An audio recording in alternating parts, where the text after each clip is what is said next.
GST সংস্কারে কৃতিত্ব চর্চা, পৃথক ট্যাক্স থেকে মুক্তি, নয়া জিএসটিতে কর কাঠামোয় বেনজির সরলীকরণ, দাবি প্রধানমন্ত্রী নরেন্দ্র মোদীর সাশ্রয়ের উৎসব বলে বার্তা। नवरात्रि के पहले दिन से देश आत्मनिर्भर भारत अभियान के लिए एक और महत्वपूर्ण और बड़ा कदम उठा रहा है। कल यानी नवरात्रि के प्रथम दिवस 22 सितंबर को सूर्योदय के साथ ही नेक्स्ट जनरेशन जीएसटी रिफॉर्म्स लागू हो जाएंगे। कल से देश में जीएसटी बचत उत्सव शुरू होने जा रहा है। इस जीएसटी बचत उत्सव में आपकी बचत बढ़ेगी और आप अपनी पसंद की चीजों को और ज्यादा आसानी से खरीद पाएंगे। তার উদ্যোগে জিএসটি সংস্কার দাবি মমতা বন্দ্যোপাধ্যায়ের।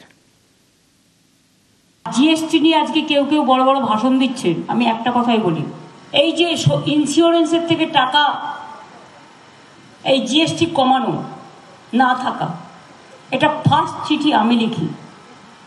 হিরেতে ট্যাক্স নেই, জিরেতে ট্যাক্স। মানুষের খুব কষ্ট হচ্ছিল, কিন্তু এর জন্য ক্রেডিট কার্ড জানেন, যারা ভাষণ দিচ্ছে তাদের নয়, ক্রেডিট হচ্ছে রাজ্যের।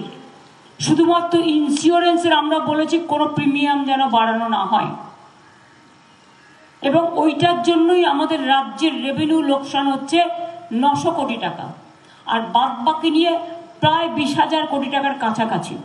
কেন্দ্রীয় সরকারের কোনো কন্ট্রিবিউশন নেই ভাষণ দেওয়া ছাড়া।